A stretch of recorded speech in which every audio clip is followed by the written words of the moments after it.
안녕하세요. 스테디윈입니다. 매일 꾸준히 하면 성공합니다. 오늘도 힘차게 영어를 마스터해 보세요. 파이팅! To Kill a Mockingbird by Harper Lee. 하퍼리의 앵무새 죽이기. 마킹버드는 앵무새가 아니라 미국 남부지방에서 주로 서식하는 집박이류의 새입니다. 다른 새의 울음소리를 곧잘 흉내낸다 하여 흉내쟁이 집박이라고도 부릅니다. 집에서 키우는 앵무새인 패럿과는 전혀 다른 종류의 새입니다. 이미 이 작품이 앵무새 죽이기라는 이름으로 독자들에게 익숙해져 있기 때문에 제목은 앵무새 죽이기라고 사용하고 본문 해석에서는 사전에 나오는 흉내집박이라고 사용함을 알려드립니다. Chapter 1. The Third Text. 제1장의 세 번째 글. 2단계 한 화면씩 시청하며 학습하기. The misery of that house began many years before Jem and I were born. The Radleys, welcome anywhere in town, kept to themselves, a predilection unforgivable in Maycomb. 레들리 집의 불행은 잼 오빠와 내가 태어나기 수년 전에 시작되었습니다. 마을 어느 곳에서나 환영받았을 레들리 집안 사람들은 메이콤에서 용서할 수 없는 편에, 그러니까 남들과 어울리지 않고 자기들끼리만 지냈습니다.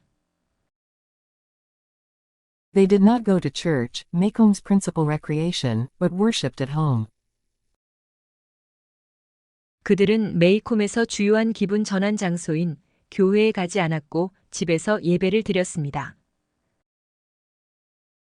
Mrs. Radley seldom if ever crossed the street for a mid-morning coffee break with her neighbors, and certainly never joined a missionary circle.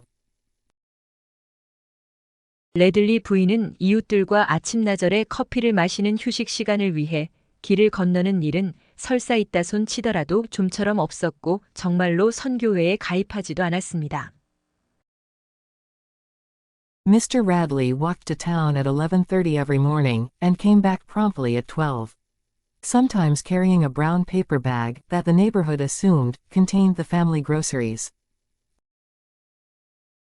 레들리 씨는 매일 아침 11시 30분에 시내로 걸어갔다가 정확히 12시에 돌아왔고 가끔 동네 사람들이 가족용 식료품이 들어있을 것으로 추정하는 갈색 종이 봉투를 들고 있었습니다. I never knew how old Mr. Radley made his living. Jem said, he bought cotton, a polite term for doing nothing. 나는 나이 많은 레들리 씨가 어떻게 그의 생계를 유지했는지 전혀 알지 못했습니다. 잼 오빠는 레들리 씨가 목화를 샀다고 말했는데 그 말은 아무 일도 하지 않는다는 것에 대한 정중한 표현이었습니다. But Mr. Radley and his wife had lived there with their two sons, as long as anybody could remember.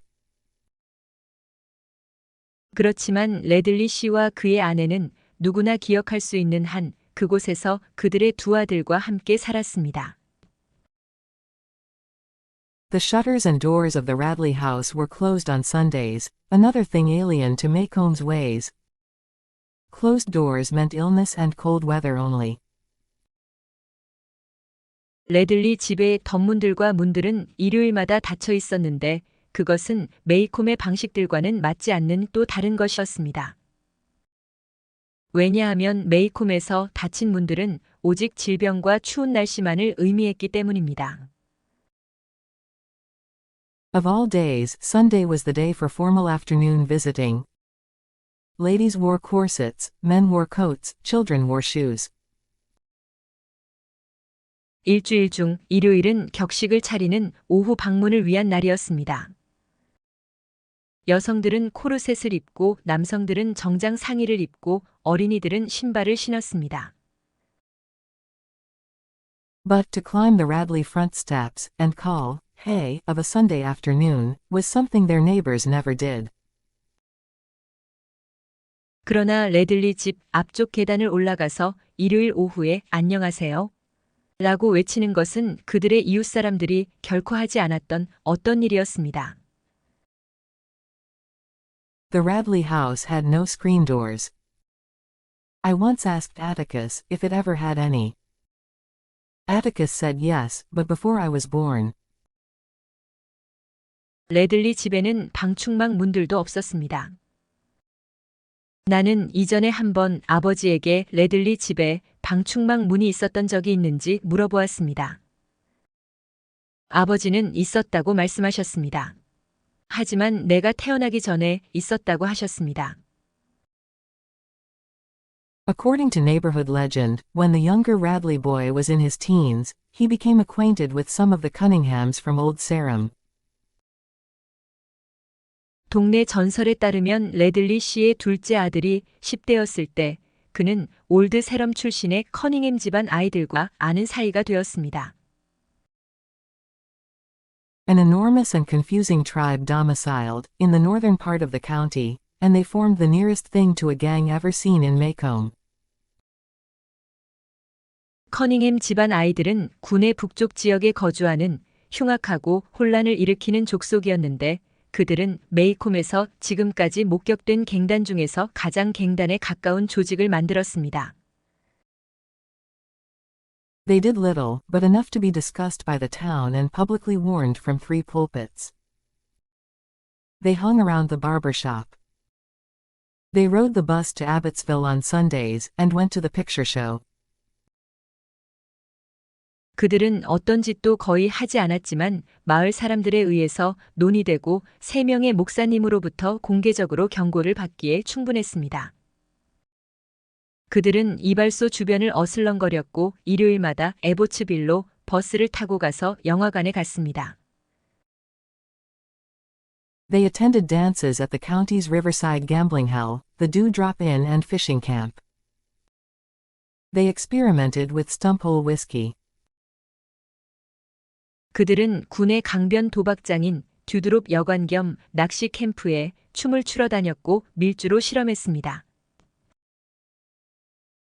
Nobody in Maycomb had nerve enough to tell Mr. Radley that his boy was in with the wrong crowd. 메이콤의 어느 누구도 레들리 씨에게 그의 아들이 나쁜 무리와 어울려 다닌다고 말할 만큼의 용기가 없었습니다. One night, in an excessive spurt of high spirits, the boys backed around the square in a borrowed flivver, resisted arrest by Maycomb's ancient beadle, Mr. Connor, and locked him in the courthouse outhouse. 어느 날 밤 지나치게 용솟음치듯 기분이 좋아진 그 소년들은 빌린 낡은 싸구려 소형 자동차를 광장 주위에서 후진하며 탔고 메이콤에서 경험을 쌓아 지혜가 있는 의전 담당 직원인 코너 씨가 체포하려고 하자 반항했고 코너 씨를 법원 5개 화장실에 자물쇠를 채워서 가두었습니다. The town decided something had to be done. Mr. Connor said he knew who each and every one of them was, and he was bound and determined they wouldn't get away with it. 마을 사람들은 어떤 일이 행해져야 한다고 결정했습니다. 코너 씨는 자신이 그 무리를 한 사람도 빠짐없이 누구인지 알고 있다고 말했습니다. 그리고 코너 씨는 그들이 이 일을 그냥 넘어가지 못하도록 하겠다며 단단히 결심했으며 완강했습니다. So the boys came before the probate judge on charges of disorderly conduct, disturbing the peace, assault and battery, and using abusive and profane language in the presence and hearing of a female. 그래서 그 소년들은 풍기를 문란케 하는 행동, 치안을 어지럽히는 것, 폭행과 구타, 그리고 여성이 있고 듣는 곳에서 모욕적이고 모독적인 말을 사용한 것의 혐의로 유언 검인 판사 앞에 왔습니다. The judge asked Mr. Connor why he included the last charge. Mr. Connor said they cussed so loud, he was sure every lady in Maycomb heard them. 판사는 코너 씨에게 그가 왜 마지막 혐의를 포함시켰는지 물었습니다. 코너 씨는 그 녀석들이 너무 큰 소리로 욕을 해서 자신은 메이콤에 사는 모든 여성들이 그 소리를 들었을 것이라고 확신한다고 말했습니다. The judge decided to send the boys to the state industrial school. where boys were sometimes sent for no other reason than to provide them with food and decent shelter. It was no prison, and it was no disgrace. 판사는 그 소년들을 주립 실업학교에 보내기로 결정했는데 다른 평범한 소년들도 때때로 단지 그들에게 음식과 괜찮은 거처를 제공한다는 이유만으로 그 학교로 보내졌습니다. 그 학교는 감옥도 아니었고 불명예스러운 곳도 아니었습니다. Mr. Radley thought it was. If the judge released Arthur, Mr. Radley would see to it that Arthur gave no further trouble. Knowing that Mr. Radley's word was his bond, the judge was glad to do so. 레들리 씨는 그 학교가 감옥이고 불명예스러운 곳으로 생각했습니다.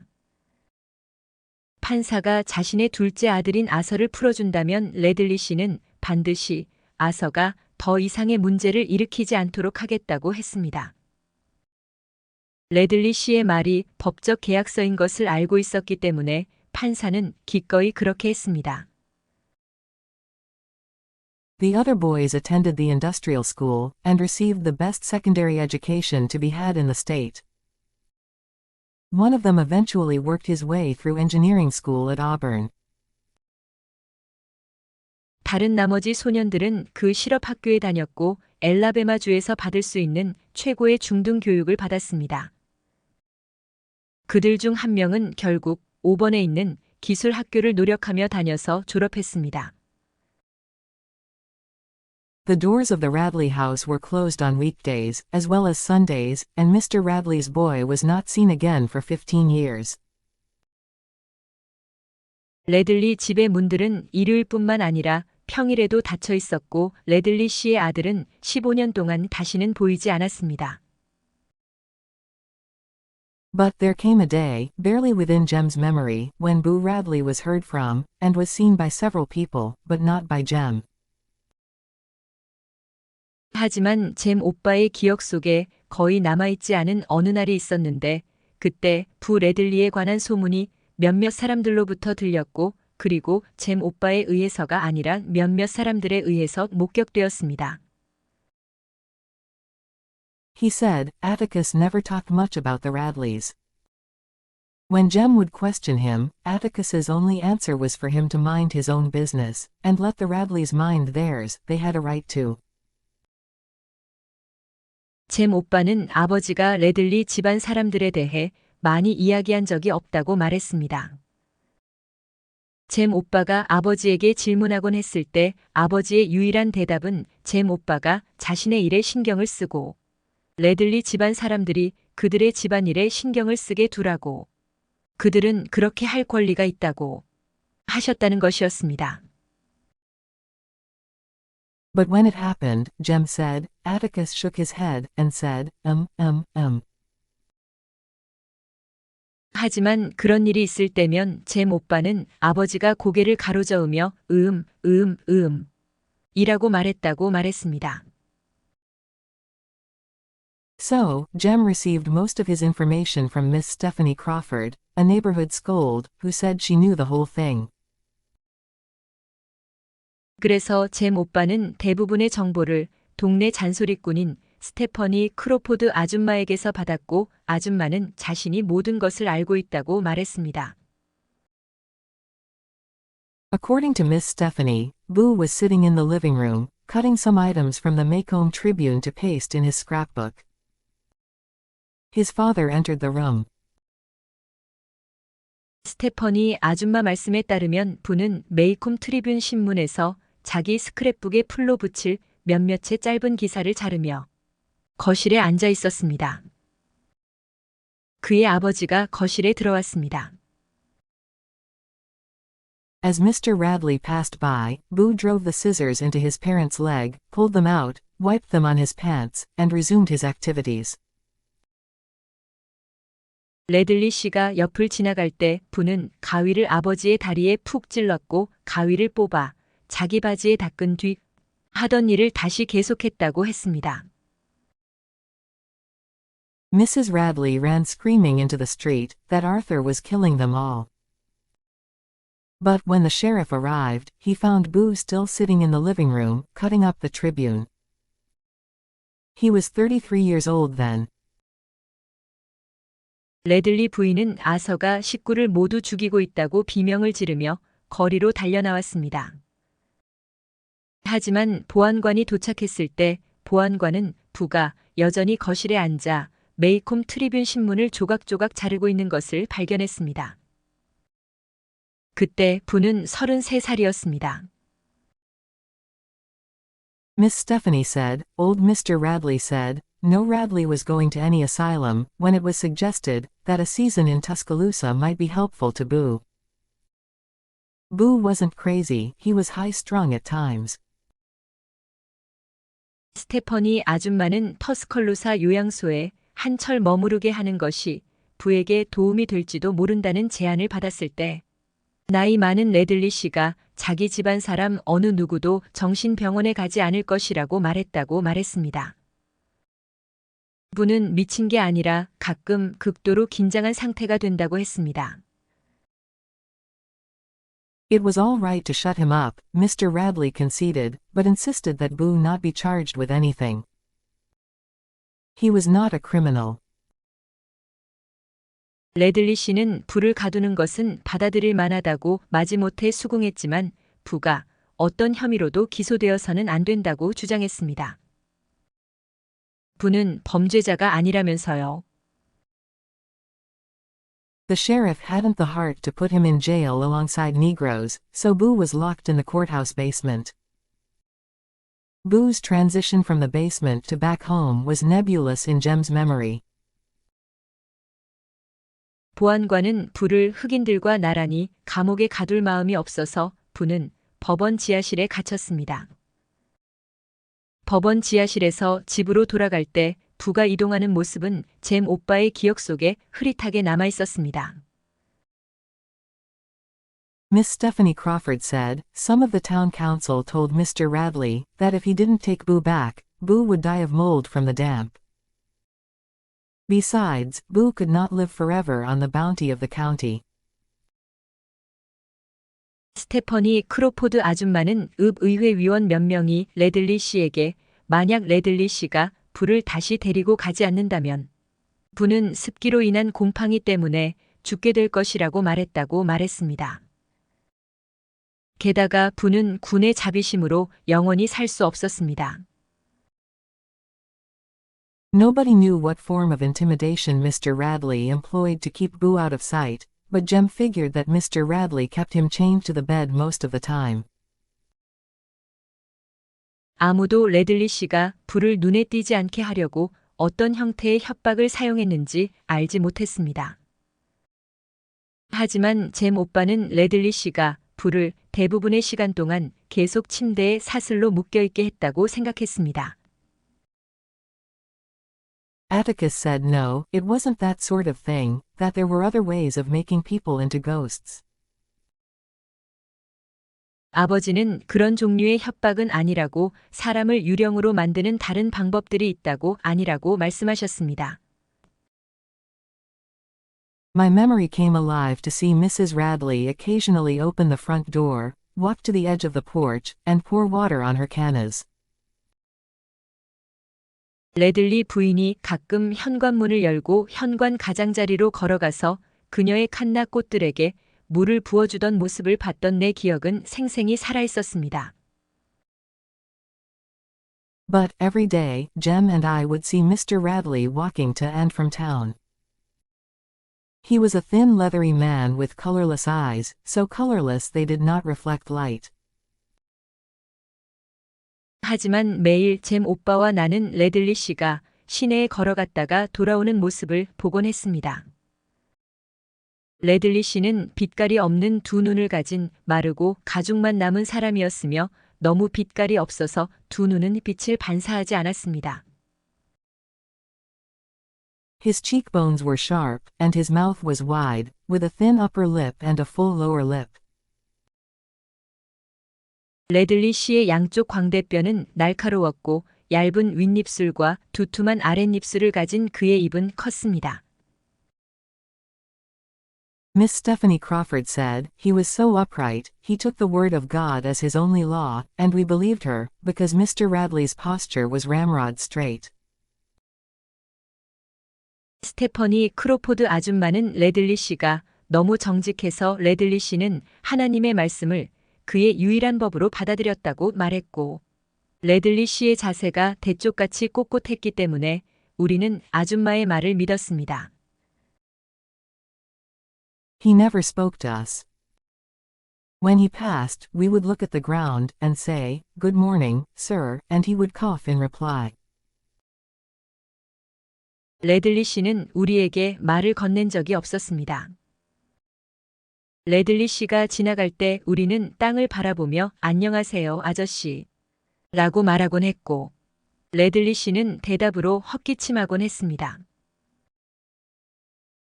Mr. Radley's elder son lived in Pensacola. He came home at Christmas, and he was one of the few persons we ever saw enter or leave the place.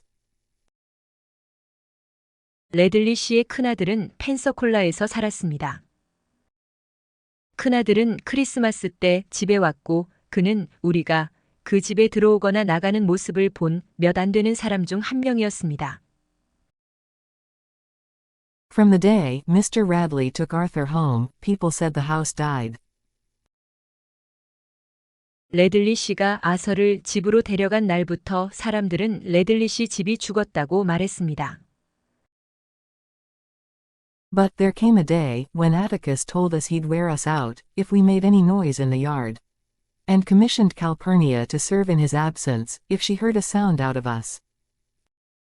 Mr. Radley was dying. 하지만 아버지가 우리에게 만약 우리가 마당에서 시끄럽게 하면 아버지가 우리를 혼내서 지치게 하겠다고 말씀하시며, 아버지가 안 계실 때 만약 캘퍼니아 아줌마가 우리에게서 어떤 소리라도 들으면 캘퍼니아 아줌마가 그 역할을 하도록 위임하셨던 날이 있었습니다. 레들리 씨가 죽어가고 있었습니다.